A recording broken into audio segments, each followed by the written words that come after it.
ये है मक्का की सबसे बड़ी दुश्मन। ये है वो औरत जो नबी करीम सल्लल्लाहु अलैहि वसल्लम के रास्ते में कांटे बिछाया करती थी। मक्का की गलियों में तेरा सच नहीं चलेगा मोहम्मद। यहाँ हम कांटे बिछाते हैं, फूल नहीं। आज इसी गली से उसका गुजर होगा।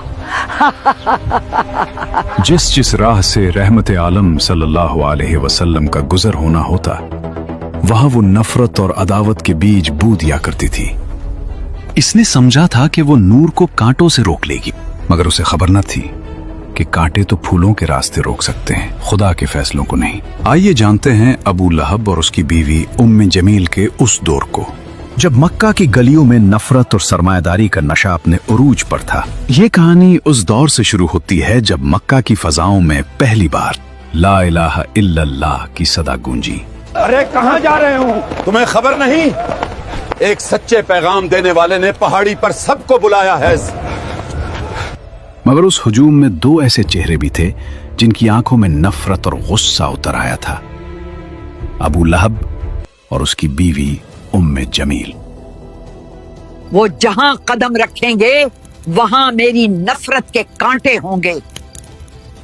3 बरस तक हुजूर अक़दस सल्लल्लाहु अलैहि वसल्लम इंतहाई पोशीदा तौर पर निहायत राजदारी के साथ तबलीग इस्लाम का फर्ज अदा फरमाते रहे।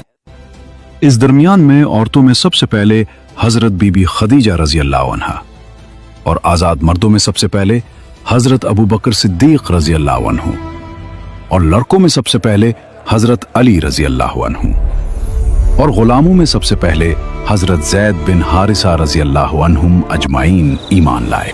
3 बरस की इस खुफिया दावत इस्लाम में मुसलमानों की एक जमात तैयार हो गई, और खुदावंद ताला का हुक्म हुआ कि ए महबूब, आप अपने करीबी खानदान वालों को खुदा से डराएं।